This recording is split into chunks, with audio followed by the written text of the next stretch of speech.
تو وہ 3-4 مہینے اس کمیٹی نے کام کیا اور بعد میں جون 1959 میں انہوں نے یہ اپنی جو ریکمنڈیشنز دیں اس میں انہوں نے یہ کہا کہ کراچی جو ہے وہ دارالخلافے کے لیے موزوں شہر نہیں ہے.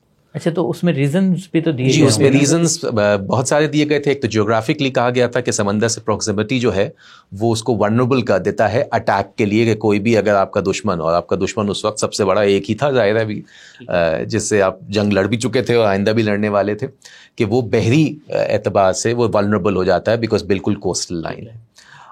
اس کے علاوہ یہ بھی تھا کہ کراچی جب پارٹیشن کے وقت اتنی آبادی نہیں تھی, لیکن مہاجرین کا سب سے بڑا جو انفلکس ہوا تھا وہ کراچی ہی میں آ کے بسے تھے, تو اس کی وجہ سے جو پلاننگ ایک ہونی چاہیے آرگنائز طریقے سے وہ نہیں ہو پائی تھی. دوسرا ان کو یہ ایک ریزن دیا گیا جس کے کاؤنٹر آرگیومنٹس بہت سارے ہیں, کہ پورے پاکستان کے لیے وہ ایکسیس کراچی کا اتنا نہیں ہے جتنا کہ جو انہوں نے جگہ سلیکٹ کی اور ریکمینڈ کی وہ زیادہ ایکسیس ہے. اب اس میں ڈیبیٹیبل بات ہے بیکاز آپ پھر پورے ایسٹ پاکستان کو اگنور کر لیتے ہیں. ڈھاکہ سے بنسبت کشتی کراچی کا ایک بہت نیچرل وہ بنتا تھا. جس جگہ کی انہوں نے ریکمنڈیشن کی وہ انہوں نے بتایا کہ راولپنڈی کے قریب پوٹوہار کا جو سلسلہ ہے پہاڑیوں کا, اس میں مارگلا ہل کے دامن میں یہ بہت موزوں جگہ رہے گی ایک نئے سرے سے ایک فیڈرل کیپٹل کریٹ کرنا. اچھا یہ نام پہلے سے تھا اسلام آباد؟ جی نہیں, یہ اس کے بعد 4-5 ریکمنڈیشنز ہوئے تھے اور اگلے سال 1960 تک فائنلی اس کا نام جو ہے وہ اسلام آباد ہو گیا. اچھا اس ایریے میں شہر کا کوئی وجود نہیں تھا؟ اسلام آباد جو موجودہ ہے وہ بالکل کوئی شہر نہیں تھا. راولپنڈی تھا باقاعدگی سے شہر, بہت پرانا آباد والا شہر ہے. آرمی کا ہیڈ کوارٹرز پہلے سے موجود وہیں پہ تھا پنڈی میں. تو ایک شاید یہ بھی وجہ ہو سکتی ہے کہ قریب پروکسیمٹی رہے گی, تو وہ بھی ایک تھا. ایوب خان صاحب کا خود کا تعلق جو تھا وہ ہری پور سے تھا, تو پوٹوہار کے علاقے ان کا آبائی علاقہ بھی تھا. ایک وجہ شاید یہ بھی ہو سکتی ہے. کچھ حد تک لوگ اس کو ایٹریبیوٹ کرتے بھی رہے ہیں. اس کے بعد تو کم سے کم خاص طور پہ کراچی والے اس سے کسی حد تک تعصب کا بھی الزام دیا جاتا ہے. کسی نہ کسی حد تک یہ بات تھی کہ شاید جواز, کیونکہ economically Karachi by that time آپ کا سب سے پراسپرس اور سب سے مین اکنامک ایکٹیویٹی کا ہب آلریڈی ہو چکا تھا. جو یہ ریزنز ہیں کہ آرگنائز نہیں یا سمندر سے پروکسیمٹی, یہ ایسے ریزنز نہیں ہیں جن کی وجہ سے آپ اتنا بڑا اسٹیپ لیں. دوسرا اکنامک ریزن, آپ باقاعدگی سے ایک پورا نیا شہر آباد کریں گے, ایک شہر جو پہلے اس میں اس طرح سے انفراسٹرکچر موجود ہی نہیں تھا. آپ نے پورا وہ شہر کریٹ کیا, اور یہ بالکل صحیح بات ہے کہ وہ پلانڈ شہر بہت اچھی طریقے سے پلان آپ بعد میں کر سکتے ہیں, آپ نئے سرے سے کر رہے ہیں, لیکن اس کے لیے پیسے درکار ہوتے ہیں نا. ایک ایسے وقت جہاں پہ کوئی بہت زیادہ پیسوں کی فراوانی نہیں تھی آپ کے لیے, آپ نے اربوں روپے خرچ کیے, آپ نے ریلوکیٹ کیا پوری سرکاری انتظامیہ, مشینری, بیوروکریٹس, ان کے گورنمنٹ ورکرز, ان کے پورے خاندانوں کو آپ نے جا کے ریلوکیٹ کر کے ان کو وہاں پہ آباد کیا. یہ کوئی چھوٹا موٹا ٹاسک نہیں ہوتا. اچھا سر, ایسٹ سے رد عمل نہیں آیا یا کراچی والوں کے لیے بھی اچھا اقدام نہیں تھا یہ؟ تو کراچی کا تو ظاہر رد عمل کوئی بہت اچھا نہیں تھا, وہ تو فوراً ہی اس پہ ہوا, لیکن ایسٹ پاکستان سے بھی اس کا کافی نیگیٹو امپیکٹ آیا. ٹھیک ہے. اگر دیکھیے آپ کو یہ سوچنا ہمیں چاہیے نا کہ ہم وہ 1970 یا 71 میں جا کے جو ہوا وہ تو بالکل ہی انتہا تھی. ایسٹ پاکستان میں اس کا کافی شدید رد عمل آیا. انہوں نے بہت زیادہ اس کا, ان کو یہ لگتا تھا کہ یہ ان کی جو, کیونکہ جھوٹ اور پرائمری آپ کی ساری وہیں سے آتی تھی, تو یہ تمام جو پیسہ لگ رہا تھا یہ کہیں نہ کہیں وہی ملکی وسائل میں ہوتا جو کہیں اور لگتا. تو یہ ایسٹ پاکستان میں اس کا شدید عمل تھا, رد عمل تھا. پلس سب سے بڑی بات ایک یہ بھی رد عمل تھا کہ کراچی کو دارالخلافہ کسی اور نے نہیں بنایا تھا, وہ قائد اعظم نے سلیکٹ کیا تھا. اور اس کی وجہ ہے, اس کی سیدھی وجہ یہ ہے, چودھری محمد علی کی ایک بعد میں اپنی آٹو بایوگرافی پبلش ہوئی تھی, اور چودھری محمد علی کیونکہ وزیر اعظم تو بعد میں ہوئے تھے لیکن قائد اعظم کے ساتھ وہ کیبنٹ میں بھی تھے جو 46 میں بنی تھی پارٹیشن کے وقت میں. تو وہ ان کی کتاب کے اندر یہ باقاعدگی سے ذکر ہے کہ کراچی کو سلیکٹ کرنے کی وجوہات جو ہیں وہ یہ تھی کہ پہلے ہی یہ ڈٹرمن تو ہو گیا تھا کہ جو پروونشل کیپٹل ہے وہ آپ کو ویسٹ پاکستان میں رکھنا پڑے گا. یہ ڈیسائیڈ قائد اعظم کیا تھا. اب اس میں جو 3 صوبے مین تھے اس وقت, بلوچستان ہم جیسے پہلے بھی ذکر کر چکے ہیں صوبے کا درجہ نہیں تھا, وہاں پسماندگی بھی تھی, اس لحاظ سے انفراسٹرکچر ڈیولپمنٹ بھی نہیں تھی. تو سندھ حکومت نے ایکچولی آفر کیا تھا, کیونکہ سندھ میں واحد حکومت تھی جو مسلم لیگ کی تھی. پنجاب میں گورنر راج لگا ہوا تھا پارٹیشن کے سے پہلے, اور خیبر جو کہ north west frontier province NW پہ, وہاں تو کانگریس کی حکومت تھی.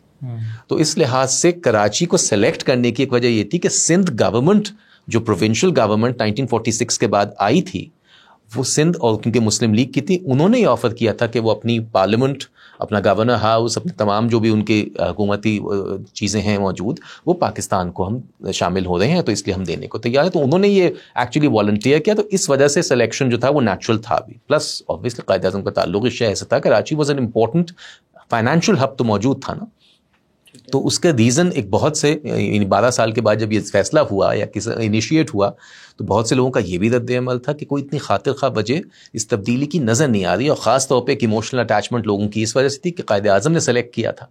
تو بہرحال جو بھی وجوہات تھیں وہ اس تو ہم پیورلی ایوب خان کا پرسنل انٹرسٹ کہہ سکتے ہیں, پرسنل ان کا بھی کہیے, اور ان کا جو قریبی لوگ ہیں میرے خیال سے ان کا بھی تھا. کہیں نہ کہیں میرے خیال سے پروگزیمٹی ٹو راولپنڈی جو کہ جنرل ہیڈ کوارٹرز تھا آرمی کا, اس سے آئی تھنک ایک وجہ ہوتی ہے. ایوب خان صاحب کا اس علاقے کو سلیکٹ کرنا شاید اس وجہ سے بھی بنتا ہے کہ ان کے اپنے جو آبائی علاقہ ہے, زمینیں جو بھی کچھ تھیں ان سے بھی ملکہ تھا. اور کہیں نہ کہیں لوگ یہ مانتے ہیں کہ بہرحال اس کے بعد بھی بعض ایسے جملے ان کے وقت, مطلب ایک حالانکہ وہ بعد کی بات ہے, لیکن جب پریزیڈینشیل الیکشن ہو رہے تھے اور فاطمہ جناح کا سلیکشن ہوا کمبائنڈ اپوزیشن پارٹی میں, تو ایک وقت پہ تو حکومت تھوڑی سٹپٹا گئی تھی کہ کیونکہ فاطمہ جناح کی پرسنالٹی, بیکاز خاتون اور اتنی معتبر ان کی ایک ریپوٹیشن قائد اعظم کی ہمشیرہ تھیں, تو اس وجہ سے جو پریزیڈینشیل کیمپین چلی ہے اس میں ایوب خان صاحب نے کراچی میں آ کے ایک دفعہ ایڈریس کرتے ہوئے انہوں نے لوگوں کو کہا, اور بالخصوص کراچی والوں کو منتخب ہو گیا کہ اگر آپ نے فاطمہ جناح کو سلیکٹ کر لیا اور ملک جو ہے وہ کمزور ہو گیا اس کے نتیجے میں, تو آپ تو پہلے ہی ہندوستان سے بھاگ کر آئے ہیں, تو اب اس کے بعد کہاں جائیں گے, آگے تو سمندر ہے. اور یہ اصطلاح کافی حد تک بعد میں استعمال ہوتی ہے کہ یہ آگے تو سمندر جو ہے یہ کسی حد تک ایک عجیب سا میسج تھا تھوڑا, لیکن کہیں نہ کہیں اس میں تعصب کی بو بھی چھلکتی ہے. تو اسلام آباد جو ہے وہ 60s میں بلڈ ہونا شروع ہو گیا تھا جی, 59 میں یہ اپروول ہوا, 60 میں کام شروع ہو گیا. 60 ہی کے درمیان میں مختلف ناموں پہ وہ ہوا, جناپور بھی ہوا تھا, ایوب خان کے نام سے منسوب بھی ہوا تھا کچھ, بعد میں انہوں نے ایوبیہ کے نام سے ایک چھوٹا شہر ویسے کر دیا تھا لیکن فیڈرل کیپٹل کو اسپیئر کر دیا. الٹیمیٹلی ڈیسیجن جو تھا وہ اسلام آباد کے نام جو ہے اس پہ فائنلائز ہوا, اور پھر 61 کے اندر وہاں کام بھی شروع ہو گیا. آپ پارا پہلا علاقہ تھا اسلام آباد کا جہاں پہ لوگ مقیم ہونا شروع ہوئے تھے, سرکاری جو کوارٹرز بنے تھے. بعد میں آہستہ آہستہ ہوا, عارضی طور پہ کچھ وقت کے لیے 1 سے 1.5 سال کے لیے راولپنڈی بھی آپ کا ٹیمپرری کیپٹل تھا, کیونکہ آپ ایک وقت میں تو ساری چیزیں موو ہونا بھی تو بڑا مشکل ہو جاتا ہے نا. پھر ایک 62 کے اندر ہی کوئی اچھی خاصی بڑی تعداد میں 1500 کے قریب خاندانوں کو منتقل کیا گیا وہاں پہ, ان کی پوری فیملیز, ان کے جو بھی چیزیں ہیں. پھر پرائیویٹ لوگوں نے اپنا بنانا وہاں پہ شروع کیا, مکان وغیرہ. تو وہ آہستہ آہستہ ہوا. بائی دا mid 60s کسی حد تک اسلام آباد جو ہے وہ فنکشنل ہو گیا تھا ایز کیپٹل. چیزیں تو بعد میں ظاہر ہے جو اس وقت آپ موجود اسلام آباد دیکھتے ہیں وہ تو بہت مختلف ہے, اس وقت کے اسلام آباد کے حساب سے پھیل بھی بہت گیا. اور یہ فنکشنل مکمل کب ہو گیا تھا سر؟ mid to late 60s میں ہو گیا تھا, یہ وقتاً فوقتاً ہو گیا تھا, لیکن بائی mid 60s وہ کم سے کم ایک ورکنگ کیپٹل ہو گیا تھا. اچھا سر, ایک اور سننے کو بہت ملتا ہے ایبڈو, یہ کیا تھا؟ یہ ایوب خان نے مطلب کیا میڈیا پر پابندی لگائی تھی, کیا تھا یہ سیاستدانوں کے لیے ایبڈو تھا سیاستدانوں کو اپنی جگہ پہ صحیح رکھنے کا, to put them to place جسے کہتے ہیں. ایبڈو کا ہم نے تھوڑا سا ذکر پہلے کیا تھا پچھلے اپنی نشست میں. ایبڈو بیسکلی ہے الیکٹو باڈیز ڈسکوالیفیکیشن آرڈر, جس کے تحت دیکھیں ایوب خان صاحب آنے کے بعد یہ تھا کہ مجھے لمبے عرصے کے لیے چاہیے, سکون سے میں کام کروں گا, میں کوئی وقتی طور پہ تو ہوں نہیں. انہوں نے تو جاولق کی طرح کہا بھی نہیں تھا کہ میں 90 دن میں الیکشن کرواؤں گا, یہ کسی کو غلط فہمی نہیں تھی کہ ہی از ہیئر ٹو اسٹے. تو انہوں نے کہا اب یہ سیاستدان بلا وجہ پریشان وغیرہ کریں گے, تو ایبڈو کی کارروائی شروع کی گئی فوراً ہی. یہ جو اصلاحات لائے تھے گئے تھے ان میں سے ایک یہ بھی تھا کہ اس پرٹیکولر آرڈر کے تحت الزامات کچھ بھی لگیں, وہ چاہے میل پریکٹسز ہوں, وہ کوئی بھی آپ کو کوئی کورٹ کا وہ ہو, تو اس میں 6 سال کے لیے آپ نااہل ہو جائیں گے سیاست سے. اچھا, تو اس میں ہوا تو اس میں خالی آپشن یہ دے دیا گیا تھا کہ جو خود چاہے, ورنہ تو ہم پروسیڈنگس تو شروع کر ہی رہے ہیں, اس میں سے جو خود چاہے وہ اس کو کر سکتا ہے, ان کے خلاف کارروائی نہیں ہوگی. تو 98 لوگ 98 پولیٹیشنز کے اگینسٹ یہ کارروائی اچانک شروع ہوتی ہے 1959 میں مارشل لاء کے فوراً ہی بعد. اس میں سے 70 لوگوں نے یہ بہت جلدی اندازہ لگا لیا تھا کہ یہ شاید ہم یہ لڑنے کا کوئی فائدہ نہیں ہوگا, تو انہوں نے خود ہی اپنی دستبرداری کا وہ اعلان کر دیا تھا. 70 پولیٹیشنز نے کہا اب اگلے 6 سال تک ہم سیاست سے دستبردار ہو رہے ہیں. 28 لوگ تھے جنہوں نے کوشش کی کہ وہ پروف کریں, کیونکہ آپ تھا کہ آپ پھر چارجز ہوں گے, آپ عدالتوں سے اپنے لڑیں وہ سب. 28 میں سے 22 کو تو باقاعدگی سے سزا ہو گئی. 6 لوگ کل واحد ایسے تھے جنہوں نے باقاعدگی سے اس سے کوشش کی, اس کی پیروی کی, کافی سال اسٹرگل کیا, تو وہ الٹیمیٹ ہوا, لیکن وہ کوئی ایسے لیڈنگ پولیٹیشنز تھے نہیں. تو ایبڈو کا بنیادی مقصد وہ یہی تھا کہ پولیٹیشنز کو پھر اگلے 6 سال تک کچھ نہیں ہوا. اچھا, اس کے علاوہ پولیٹیکل ایکٹیویٹی ہی پہ پابندی لگی. مارشل لاء کا تو سیدھا سیدھا مطلب یہ ہے کہ تمام اسمبلیاں تھیں, 1 یونٹ کا پہلے ہی ہو چکا تھا نافذ, وہ تو اسکندر مرزا صاحب کے ہی زمانے میں ہو گیا تھا. 1 یونٹ کا مطلب تھا کہ پروونشل اسمبلیز تو نہیں, ایک ایسٹ پاکستان تھا, ایک ویسٹ پاکستان تھا. مارشل لاء کے تحت وہ جو اسمبلیز ان دونوں صوبوں کی تھیں وہ بھی ہو گئیں. پولیٹیکل پارٹیز پہ بھی پابندی لگ گئی. سو فرینکلی پولیٹیکل ایکٹیویٹی یا کسی قسم کی ریزسٹنس, ایک آپ اگر کوئی آمر آتا بھی ہے تو اس کو ریزسٹنس کون کرے گا؟ یا تو میڈیا ہائی لائٹ کرتا ہے, پریس کرتا ہے, ٹی وی تو اس کے بعد میں آیا تھا, یا پھر پولیٹیشنز کریں گے. پولیٹیشنز کو تو آپ نے پہلے ہی ٹھکانے اس لحاظ سے لگا دیا. 63 کے اندر یہ پریس اینڈ پبلیکیشنز آرڈیننس بھی آ گیا تھا. تو اس کے بعد اگر آپ 60s کی صحافت دیکھیں, یہ آرڈیننس کیا تھا سر, یہ جو آپ بتا رہے ہیں؟ وہ وہی ہے کہ کوئی بھی ایسی چیز جس سے معاشرے میں بے چینی, بے سکونی یا لوگوں کو انتشار یا اکسانے کے عمل کے اندر چھاپا جائے گا تو حکومت اپنا کام دکھائے گی. وہ جو لوگ رسپانسبل ہیں وہ تو جیل ہوتے ہی تھے, لیکن ایون اس پہ قبضہ بھی کیا جا سکتا ہے, وہ اپنی تحویل میں لیا جا سکتا ہے. ٹھیک ہے. تو اس کے بعد کافی حد تک وہ ریزسٹنس بھی, 1 آدھ دن کی ہڑتال ہوئی تھی جس دن یہ آرڈیننس آیا تھا. لیکن اگر 60s کا آپ کافی حد تک, اور ایون 70s تک کا بھی دیکھیں, مثال کے طور پہ جس دن فال آف ڈھاکہ ہوا ہے, المیہ یہ ہے کہ فال آف ڈھاکہ ہو چکا تھا, ہم سرنڈر کر چکے تھے, اور ہیڈ لائنز جو اخباروں میں فرنٹ پیج کی تھی وہ یحییٰ خان صاحب جو اس وقت پریزیڈنٹ تھے, ان کا یہ سٹیٹمنٹ تھا کہ ہم آخری وقت تک جنگ کرتے رہیں گے جب تک ہم جیت نہیں جاتے. وی ول فائٹ ٹل وکٹری. جبکہ آلریڈی ہو چکا تھا, سکوت ڈھاکہ ہو چکا تھا, اور اتنی کسی میں بھی وہ نہیں تھی جسارت کہ اس کو چھاپ سکے, کیونکہ ساری مطلب جسے وہ سینسرشپ کہیے یا جو بھی کچھ کہیے, وہ اس لحاظ سے فلی کنٹرولڈ میڈیا تھا, کمپلیٹلی کنٹرول. 65 کی وار میں بھی اگر رہیے, یا بعد میں ایوب خان صاحب کے ساتھ جو 66 کے بعد تو ان کا برا وقت, آخری 3 سال تو بڑے ہی مشکل میں گزرے, خاص طور پہ 67 آنورڈز, تو وہ بھی کچھ چھپنے کا, اسٹوڈنٹ پروٹیسٹ ہو رہے ہیں, کمبائنڈ اپوزیشن کے پروٹیسٹ ہو رہے ہیں, رپورٹ کرنا بالکل نہیں. آپ 60s کا اگر اخبارات کا خالی وہ بھی اٹھائیں, کہ آرکائیوز آپ کو اس وقت کے دور کی بہت عکاسی کرتی ہے نا, کم سے کم پاکستان کے اس وقت کے اخبارات بالکل نہیں کر پاتے تھے. پی ٹی وی تو آیا ہی نیا 64 میں تھا, اور وہ ظاہر ہے اسٹیٹ کنٹرول پہلے دن سے ہی تھا, پہلے سے کیا آج تک ہے. 59 کا ایک اور امپورٹنٹ ایونٹ تھا کہ جب 1 سال ہو گیا مارشل لاء کو, تو ایوب خان صاحب نے اپنے آپ کو فیلڈ مارشل کا بھی ٹائٹل دے دیا تھا. تو پاکستان کے پہلے اور واحد 5 اسٹار جنرل جو ہیں وہ ایوب خان صاحب بن گئے تھے. جنوری میں 1960 میں, سے پہلے کام شروع ہو گیا تھا اصلاحات میں. انہوں نے یہ بھی سوچا کہ کہیں نہ کہیں, مطلب 2 سال ہو گئے تھے مارشل لاء کو, لیکن ہر ڈکٹیٹر کہیں نہ کہیں یہ سوچتا ہے کہ کوئی نہ کوئی لیجٹیمیسی مل جائے نا اس لحاظ سے. تو انہوں نے ایک جمہوریت ہی کا ایک اپنا ورژن لانے کی کوشش کی, اور وہ اس لحاظ سے انٹرسٹنگ تھا کہ یہ بات اس سے پہلے, چاہے وہ غلام محمد صاحب تھے جو گورنر جنرل تھے, یا پھر اسکندر مرزا بھی صاحب جو گورنر جنرل اور بعد میں صدر ہو گئے تھے, اور جو ایوب خان صاحب کو جنہوں نے مارشل لاء لگانے کی اجازت دی تھی, یہ ان سب کا ماننا تھا کہ پاکستان کی جو عوام ہے وہ سیاسی شعور کے اعتبار سے, تعلیم کے اعتبار سے, اور اپنی اکنامک حالت کے اعتبار سے یہ فیصلہ کرنے کے اہل نہیں ہے کہ وہ اپنے منتخب نمائندے چن سکیں. یہ بات واقعی یہ لوگ مختلف دفعہ کہہ بھی چکے ہیں, اپنی کتابوں میں بھی لکھ چکے ہیں. 1 man 1 vote کے کانسیپٹ پہ نہیں مانتے تھے. ان کا کہنا تھا کہ یہ سیاسی شعور ابھی نہیں ہے اس عوام میں کہ وہ یہ کر سکے, تو کچھ نہ کچھ تو طریقہ کرنا پڑے گا. تو انہوں نے ایک نیا ڈیوائز کیا, بیسک ڈیموکریسی, بنیادی جمہوریت. نام پھر بھی جمہوریت کا ہی, کہیں نہ کہیں تو خانہ پوری کرنی پڑتی ہے نا. بیسک ڈیموکریسی کا کانسیپٹ یہ تھا کہ 8000 ایسے پورے پاکستان, ایسٹ اور ویسٹ پاکستان میں یونٹ قائم کیے جائیں گے جو بالکل یعنی فار ایگزامپل ایک مخصوص علاقہ ہے یا ایک مخصوص قصبہ ہے, اس کا ایک نمائندہ آدمی ہوگا جو ان تمام لوگوں کو تو ووٹ کرنے کا بھی سیاسی شعور ہے ہی نہیں.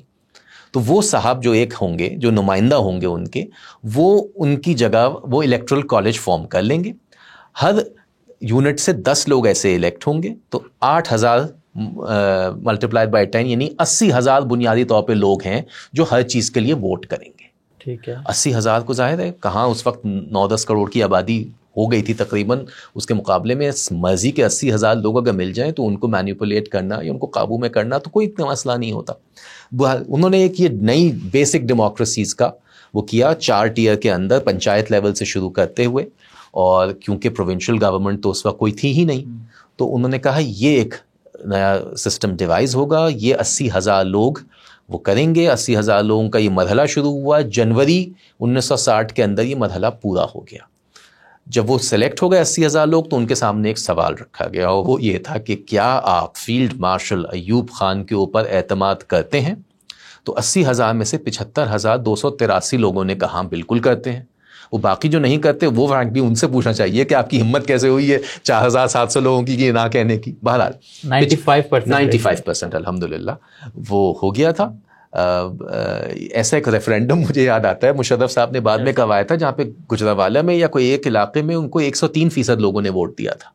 تو وہ چلے بعض دفعہ میتھس میں تھوڑی سی ہو جاتی ہے لیکن بہرحال یہاں تو 95% لوگوں نے کہا. تو اس کے 3 دن کے بعد ایوب خان صاحب نے صدر کی حیثیت سے اپنا حلف اٹھا لیا. 1960 میں صدر ایوب خان جو ہیں وہ ہو گئے تھے. ایک طرح سے ان کو پولیٹیکل لیجٹم ان کا کہنا تھا کہ یہ جو بھی طریقہ کار ہے لیکن میں تو عوامی منتخب پہلا صدر ہوں, کیونکہ اس سے پہلے جو بھی صدر آئے وہ عوامی منتخب تو تھے ہی نہیں, الیکشن ہی نہیں ہو پائے اس میں. انہوں نے یہ پورے 9 کروڑ کی نمائندگی, جو 9 سے 10 کروڑ کی نمائندگی وہ 80,000 لوگ کرتے ہیں. ان 80,000 لوگوں میں سے 95% نے مجھے صدر چنا ہے. تو ایک انہوں نے اپنا ہی کنولیوٹڈ طریقہ کر دیا. تو فروری 1960 میں ایوب خان صاحب تو صدر ہو جاتے ہیں لیکن صوبوں کو کیسے انتظام چلایا جائے؟ پروونشل اسمبلیز پہلے ہی موجود نہیں تھیں تو اس لیے انہوں نے 2 گورنرز اپوائنٹ کیے. جنرل اعظم خان جن کا آپ نے جیسے ذکر کیا تھا وہ ایسٹ پاکستان کے گورنر مقرر ہوئے. جنرل اعظم خان اس سے پہلے ریہیبلیٹیشن آبادکاری کے وزیر بھی رہے تھے اور بہت مقبول آدمی تھے, انہوں نے کام بھی کیا تھا. اور جتنے دن وہ گورنر رہے ایسٹ پاکستان میں وہ بہت انہوں نے مقبولیت پائی. وہاں کے لوگوں کو جینوئن ان کو بہت کام بھی کیا اور لوگ ان کو بہت زیادہ سراہتے تھے. پاپولر پرسن تھے. جی. ویسٹ پاکستان میں جسے موجودہ اب ہم پاکستان کے جو 4 صوبے ہیں وہاں انہوں نے اپوائنٹ کیا ایک جاگیردار تھے, کالا باغ کے نواب کہلاتے تھے, امیر محمد خان صاحب. امیر محمد خان صاحب اگلے 6 سال تک ویسٹ پاکستان میں پتہ بھی نہیں ہلتا تھا ان کی مرضی کے بغیر. روایتی جاگیردار تھے اس سے پہلے اور پڑھے لکھے آدمی تھے, آکسفورڈ بھی جا چکے تھے, وہ الگ بات ہے, لیکن جاگیردارانہ اور وہ تحکم اور وہ تمام جو ٹائرنٹ کی ان کی جو کوالٹیز تھیں وہ اپنی جگہ برقرار تھیں. ایڈمنسٹریٹر بہت اچھے مانے جاتے تھے ظلم کرنے کی حد تک, اور وہ بھی تقریباً اگلے 6 سال تک اس صوبے میں ایوب خان صاحب کے سب سے ٹرسٹڈ آدمی تھے ایڈمنسٹریٹو آدمی چیزوں کو دیکھنے کے لیے. تو یہ دونوں حضرات وہ تھے.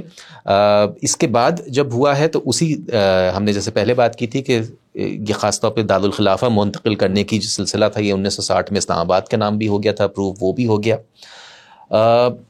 1961 میں پاکستان کی دوسری مردم شماری ہوئی. پہلی تو کوئی 10 سال پہلے ہوئی تھی, اس کا ہم نے ذکر بھی کیا تھا, اور اس کے مطابق پاکستان کی آبادی تقریباً کوئی 9 کروڑ 28 لاکھ تک پہنچ گئی تھی. یعنی تناسب تقریباً وہی تھا, کوئی 55 سے 56% لوگ ایسٹ پاکستان میں تھے اور کوئی 45% کے آس پاس ویسٹ پاکستان میں موجود تھے. تو تناسب تو چینج نہیں ہوا, لیکن 10 سال کے اندر کوئی 1 کروڑ 90 لاکھ لوگوں کی آبادی میں اضافہ ہوا جو 23% ہے. اور یہ مسئلہ بہت بڑی تعداد تو ہمارے ایسے لوگ ہیں جو مسئلہ اسے مانتے ہی نہیں ہیں, لیکن یہ اس تناسب سے آبادی کا اضافہ یہ آج تک اس میں سے اضافہ ہی ہوا ہے, مزید اس میں کچھ کنٹرول کرنے کی ہم کوشش نہیں رہی ہے. ایک اور جو اصلاحات کی ہم نے بات کی اس میں 1961 ہی میں ایک مسلم لاز آرڈیننس پاس کیا تھا, فیملی لاز کا جو ہے, اور یہ اپنے واقعی حقوق کے اعتبار سے خواتین کو خاص طور پہ پروٹیکشن دینے کے اعتبار سے یہ گراؤنڈ بریکنگ ہے. یہ اس زمانے کے اگر کوئی بھی مسلم کنٹریز میں اتنی خواتین کو فیملی لاز کے تحت اتنی اچھی اور پروگریسو لاز واقعی نہیں مانے جاتے. بہت سے ملکوں میں تو آج بھی نہیں مانے جاتے. 1961 سے پہلے جو نکاح یا طلاق کے جو بھی طریقہ کار تھا وہ کوئی اس کا ٹریک ریکارڈ یا پیپر ورک نہیں ہوتا تھا. اچھا, یعنی تو نکاح نامہ بھی نہیں ہوتا تھا؟ نہیں, ویسے مطلب کوئی سرکاری اعتبار سے اس کا کوئی تعلق تھا نہیں. اچھا, آپ نے نکاح کیا جیسے آپ بلاتے ہیں کسی امام کو یا مولوی کو, وہ ہو جاتا تھا, لیکن جو ایک سرکاری طریقے سے آپ کو وہ جمع کروانا پڑتا ہے, وہ کاؤنسل کے لیول پہ ہو, وہ لوکل باڈیز کے ہو, وہ کنٹونمنٹ کے ہو, جو بھی رجسٹرڈ نکاح وہاں ہوتے ہیں اب تو. جی وہ آپ ہوتے ہیں, یہ اس کے بعد نافذ ہوا تھا, اس سے پہلے نہیں ہوتا تھا. اسی طرح نکاح ہونے کا اور نکاح ختم ہونے کا بھی کوئی ڈاکومنٹیشن تھا ہی نہیں سرے سے. تو ایون ڈیورس کا بھی بہت سی خواتین کے ساتھ یہ مسائل ہوتے تھے کہ ڈیورس ہو گئی ہے اور لفظی ہو گئی ہے, اور بعد میں اگر وہ آگے زندگی اپنی کوئی گزارنا چاہیں تو وہ پہلے والے آ جایا کرتے تھے یہ کر کے کہ جی یہ تو ہوا ہی نہیں ہے کچھ. تو ڈاکیومنٹیشن اس لحاظ سے سرے سے تھا ہی نہیں. تو ان مسلم لاز میں ایک تو ڈاکیومنٹیشن امپلیمنٹ کیا گیا جو آج تک سلسلہ وہی جاری ہے, وہ ہونا بھی چاہیے. اس وجہ سے خواتین کو تھوڑا سا ایک پروٹیکشن ملا. انہیریٹنس کی بہت ساری چیزیں اس میں شامل کی گئیں کہ اگر والد کا انتقال ہو گیا ہے تو گرینڈ فادر یا جو ہیں ان کا گرینڈ چلڈرن کو منتقل ہو سکتی ہے. اس سے پہلے وہ صحیح مسئلہ ہوتا تھا. میرج کی جو شادی کرنے کی خواتین کی ایج تھی وہ ڈٹرمن کی گئی کیونکہ اس سے پہلے وہ بھی ایک سرسری طور پہ ابہام ہوتا تھا. تو اس لحاظ سے یہ بڑے پروگریسو لاز تھے 1961 سے جن کا تو ایوب خان صاحب کا ایک وہ تھا. ایوب خان صاحب بنیادی طور پہ اگر دیکھا جائے انہوں نے کئی انٹرویوز میں کہا بھی ہے, ان کا جو لائف سٹائل بھی تھا وہ تھوڑے سے پروگریسو. انہوں نے حالانکہ مذہبی اعتبار سے سیاسی جماعت جو خاص طور پہ مذہبی جماعت تھیں پالیٹکس میں ان کو یوز کیا ہے, انہوں نے بہت سارا اور بھی چیزیں کی ہیں, لیکن ان کی پرسنالٹی میں کہیں نہ کہیں آپ کو ایک تھوڑا سا ماڈرنزم اور پروگریسو تھاٹس ان کے نظر آتے ہیں. خاص طور پہ جب اگلے مارشل لا جو اتنا طویل تھا یعنی ضیاء الحق صاحب کا, اس میں تو بالکل ہی ایک ان کی پرسنالٹی کا بھی ایک ہاتھ تھا, اس کی ہم چیزیں بعد میں بات کریں گے. ایوب خان صاحب اس لحاظ سے تھوڑی سی انہوں نے ریفارمرز چیزوں کا انیشیٹ جو ہے وہ ضرور کیا تھا. پاکستان کی ایک فارن پالیسی میں ایک بڑی واضح چیز یہ آئی کہ ہم نے فل فلیجڈ اور complete alignment with the West ہم نے کی. اس سے پہلے بھی وہ تو ہم بات کرتے ہی ہیں, سب لوگ بات کرتے ہیں, جب لیاقت علی خان کا پہلا دورہ ہوا تھا تو اس کے بعد سے ہی ہو گیا تھا, لیکن 60s میں تو ایوب خان صاحب نے بہت اچھے تعلقات پیدا کیے امریکن الائز سے. At least first half of the 60s تو باقی تھا. 1959 میں ڈوائٹ آئزن ہا پہلے امریکی صدر تھے جو آئے. 61 میں ایوب خان صاحب USA خود گئے اور بہت ان کا اچھا استقبال وہاں پہ ہوا. 61 میں ہی میں ملکہ برطانیہ بھی آئیں, اس کا پولیٹیکل نہیں لیکن ایک ویسے اہمیت ہوتی ہے ہیڈز آف اسٹیٹ جب آتے ہیں. اور اس لحاظ سے آپ کے بہت سارے ڈیفنس پیکٹس جو تھے ملٹری ایڈ کے بھی, وہ بھی کافی حد تک مٹیریلائز ہوئے ہیں. 60s کے اندر ایک عام تاثر کے مطابق تقریباً $700 ملین کی ملٹری ایڈ امریکہ نے پاکستان کو فراہم کی, جس کی وجہ سے آپ کی جو آرمز اینڈ ایمونیشن اور آرمی اور ایئر فورس کے پلین سے لے کے ساری چیزوں میں بہت آپ نے اپ گریڈ کیا. یہ جو ملٹری ایڈ تھی یہ مطلب تعلقات کی بنیاد پر تھی, کیونکہ اس وقت کوئی جنگ تو نہیں چل رہی تھی, افغانستان میں بھی امن تھا. لیکن ویسے بھائی چارے میں تو کچھ نہیں کیا جاتا. ایک وہ انگریزی میں ہوتا ہے نا فریز کہ there are no free lunches, ہر چیز کوئی وقت سے ہوتی ہے. پاکستان کی ایک جغرافکلی اسٹریٹجک لوکیشن ہے, یہ وہ 50s اور پوسٹ وار ورلڈ وار کے بعد یہ جو کولڈ وار کا جو 2 کیمپس بنے ہوئے تھے, خاص طور پہ جو کمیونسٹک بلاک تھا سوویت یونین کا, اور پھر جو ویسٹرن الائنمنٹ تھا جس میں امریکہ سب سے بڑی سپر پاور تھا, یہ اس کے اندر کہ وہ کیمپ, اچھا پاکستان کی ایک اسٹریٹجک لوکیشن ایڈوانٹیجز تھی کیونکہ وہ سوویت یونین سے کہیں زیادہ قریب ہے بنسبت اس کے کہ امریکہ کو. تو وہ ریئلائز کرتے ہوئے اور پھر ہم نے جب الائنمنٹ بھی دکھائی تو وہ اس لحاظ سے کمیونسٹک اس سے بچنے کے لیے, وہ اصل میں یہ ڈیفنس ڈیلز جنگ واقعی صحیح بات ہے کہ نہیں ہوتی, لیکن ہمیں خطرہ تو کم سے کم 1948 سے ہی کوئی بہت تعلقات ہمارے, ایک ہی سب سے بڑا اس وقت جو ایڈورسری تھا وہ انڈیا تھا. باقاعدگی سے زیادہ اسکلیشن آف وار تو 64 سے پہلے نہیں ہوئی, 65 سے پہلے, لیکن اس سے پہلے بھی ہوسٹائل تو چیزیں تھیں. تو یہ جو ڈیفنس ڈیلز ہیں یہ 1954 سے آئی تھنک کچھ ملٹری پیکٹس ہوئے تھے اور یہ آہستہ آہستہ مٹیریلائز کر کے ہوا تھا. تو بائی دیٹ ٹائم 60s کے اندر پہنچتے ہوئے ہم نے کم سے کم اپنی اپ گریڈ ٹینکس بھی اور ایون جو فائٹر ایئر کرافٹس تھے وہ کافی حد تک اپ ڈیٹ کر رہے تھے. اور وہ ظاہر ہے اس میں خود تو ہمارے ایسے ذرائع تھے نہیں یا وسائل ایسے نہیں تھے, تو وہ کسی حد تک ملٹری ایڈ کا ہی تھا. پلس پھر فوراً آپ کو یہ تعلقات بہتر ہونے کا ڈائریکٹ آپ کو پھر نتیجہ پڑتا ہے کہ آپ کی انفراسٹرکچرل کرنے کی آپ کی بہت ساری چیزیں ہوتی ہیں. اور 60s میں واقعی پاکستان میں انفراسٹرکچر پہ بہت کام ہوا, ڈیمز بہت سارے بنے ہیں, کیونکہ ڈیفینس کا خرچہ بچا تو پھر یہاں پر خرچ ہوا. نہیں وہ آپ کو ایڈ الگ آئی تھی, ملٹری فائنینشیل اسسٹنس ملٹری کے جو ایڈ ہے وہ الگ ہے, ایون ادروائز جو آپ کو ایڈ ہے وہ بہت ساری ہے. ایک ایوب خان صاحب کا جو دور ہے خاص طور پہ جو پہلا ان کے 5 سال ہیں 1960 سے 1965 تک کے, یہ پاکستان کے بہت سارے اگر لوگ ہیں جو یہ مانتے ہیں کہ یہ پاکستان کی ترقی کے اعتبار سے یہ ڈیکیڈ آف پروگریس تھا, یا یہ بہت گرین ریولوشن یا اکنامکلی یہ بہت بہتر وقت تھا. سچ بات یہ ہے کہ آپ اسے انکار نہیں کر سکتے کہ گروتھ کے ٹارگٹس واقعی بہت اچھے تھے اور نمبرز وہ واقعی امپریسو ہیں. وہ آپ ایگریکلچر حد تک دیکھیے, وہ گرین ریولوشن کی وجہ سے انڈسٹریل بہت آپ کا گروتھ ہوئی ہے اس زمانے میں, بہت ساری آپ کی نئی انڈسٹریز قائم ہوئی ہیں. بہت سے اکانومسٹ کا ماننا اور بعد میں اس پہ بہت کچھ لکھا گیا ہے کہ وہ تمام پروگریس کا نتیجہ عام آدمی تک یا گراس روٹ لیول تک نہیں پہنچا. اس پہ ڈسکشن کرتے ہیں بیکاز وہ فرینکلی ہے, لیکن یہ بات صحیح ہے کہ 60s کے اندر ملٹری ایڈ کے نتیجے میں بھی اور ویسے فورن ایڈ بھی تھی. فورن انویسٹمنٹ انفارچونیٹلی نہیں آئی, زیادہ اس کا چنک جو تھا وہ فورن ایڈ تھی. تو اس کی وجہ سے پاکستان کے اندر انفراسٹرکچر, روڈز کا نیٹ ورک, ڈیمز, باقی ساری چیزیں اور انڈسٹریل گروتھ یہ نمایاں طور پہ نظر آئی تھی.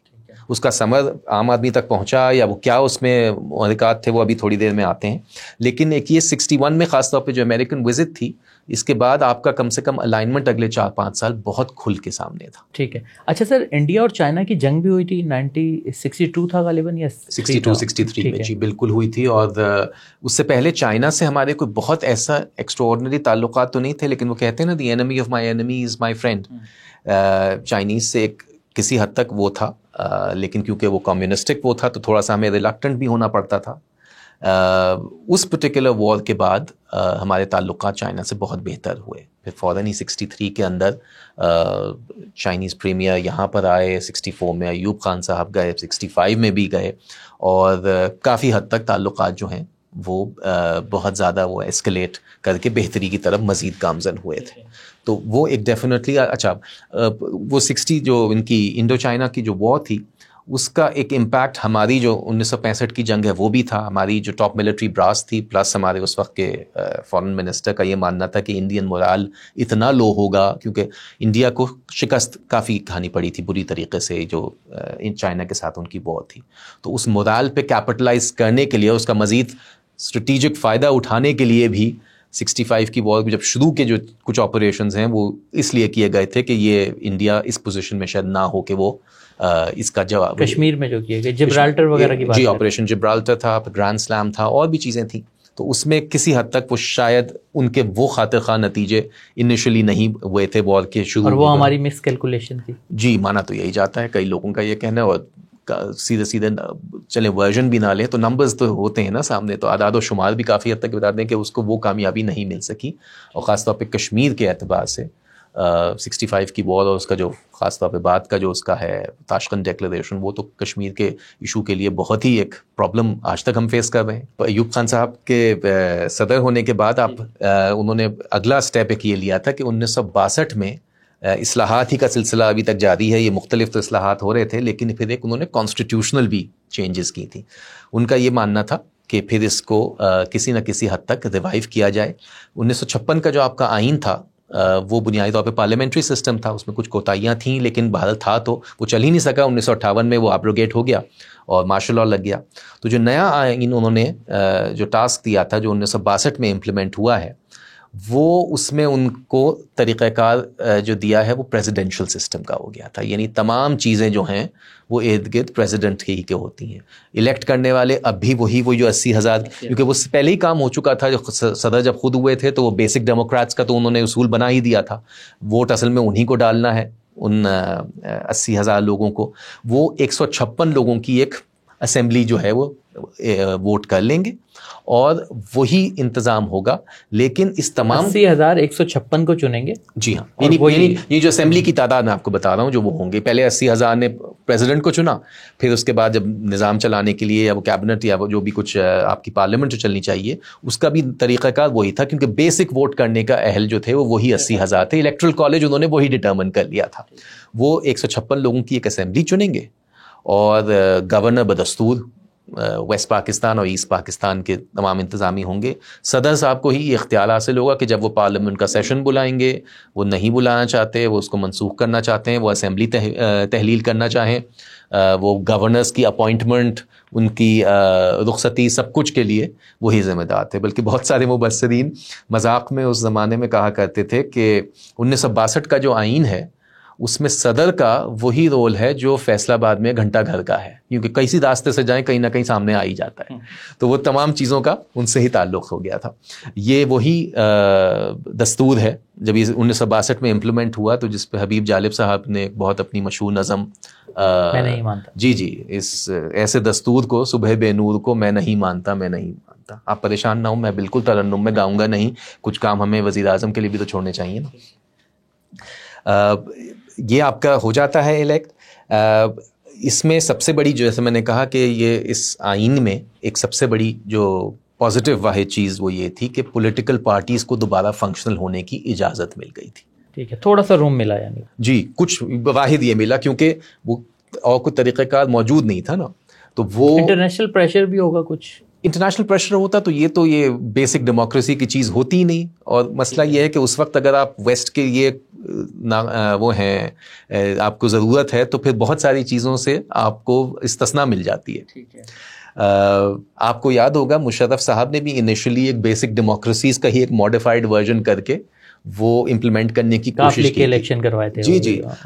دیکھیے, کوئی بھی آدمی جو نیچرلی آرگینکلی نہیں آتا وہ کبھی بھی پروونشل اسمبلیز کو امپاور نہیں کریں گے, کیونکہ وہاں سے ریزسٹنس آتی ہے نا. ہو سکتا ہے 25 لوگ میرے حق میں دیں, 50 لوگ میرے خلاف دیں, میں ہائپوتھیٹکلی وہ جو گراس روٹ لیول کے اس پہ آئیڈیلی بہت اچھا لگتا ہے سننے میں کہ بالکل نچلی سطح پہ ہونا چاہیے, لیکن وہ کنٹرول کرنا یا اس کا جو میکینزم بنانا اس میں اصل میں ہوتا ہے, کیونکہ ان کو پتا ہے کہ میری اپنی کوئی الیکٹرل اسٹرینتھ تو ہے نہیں. پولیٹیکل پارٹیز کو آپ لاکھ چیزوں کے لیے ذمہ دار ٹھہرائیے, ایک آرگینکلی گراس روٹ لیول پہ ان کا ایک پارٹی بیس, اس کا سپورٹر ووٹر بنتا ہے نا. وہ سالوں کا ہو, وہ ڈیکیڈز کا ہو. پیپلز پارٹی 67 میں بنی, نون لیگ کسی نہ کسی فارم میں, اس فارم میں دیکھیے تو مڈ 80 سے تو وجود میں ہے. پی ٹی آئی کو بھی اب جس طریقے سے بھی دیکھا جائے 14-15 سال تو ہو چکے ہیں ایفیکٹولی مین اسٹریم میں ہوئے ہوئے. اور بھی جو پولیٹیکل پارٹیز ہیں, MQM بہرحال ایک سیاسی حقیقت تو ہے, وہ جیسی بھی حقیقت لوگوں کے لیے پریشان کن تھی وہ ایک الگ چیز ہے, لیکن سیاسی حقیقت تھی. یہ کبھی بھی سوٹ نہیں کرتا کوئی ملٹری ڈکٹیٹرز کو, کبھی بھی ڈکٹیٹرز کو یا آمروں کو یہ کبھی سوٹ نہیں کرتا. تو وہ اس لیے ہمیشہ یہ ایک بیسک ڈیموکریسی کہیے یا وہ گراس روٹ لیول کا بہانہ کیجیے, وہ یہ ضرور نافذ کرتے ہیں. بہرحال ایوب خان صاحب نے وہ کیا, وہ نافذ ہو گیا, لیکن اس کے مجبوراً ان کو بھی ایک پولیٹیکل پارٹی قائم کر کے اس کا حصہ بننا پڑا. اس سے پہلے تو وہ نہیں کر رہے تھے.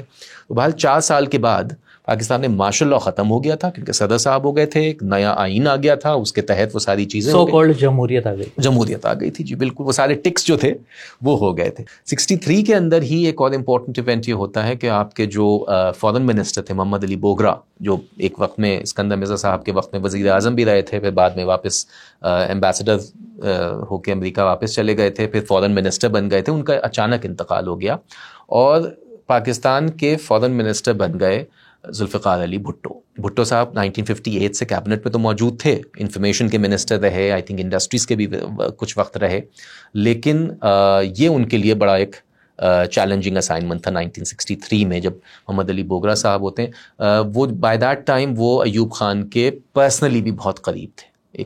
کچھ اکاؤنٹس بتاتے ہیں کہ وہ ان کو اکیلے الگ میں ڈیڈی کہا کرتے تھے, اتنی قربت تھی. آئی ڈونٹ نو, یہ باتیں ذرا کچھ کتابوں میں ہیں کچھ کتابوں میں نہیں ہیں, لیکن ان کے واقعی وہ ایوب خان کے اسٹار فیورٹس میں بلو آئیڈ بوائے سمجھے جاتے تھے اس وقت. 63 ہی میں انہوں نے ایز اے فارن منسٹر کچھ مہینے کے بعد ہی انہوں نے امریکہ کا دورہ کیا, جہاں ان کی ملاقات ہوئی جان ایف کینیڈی سے.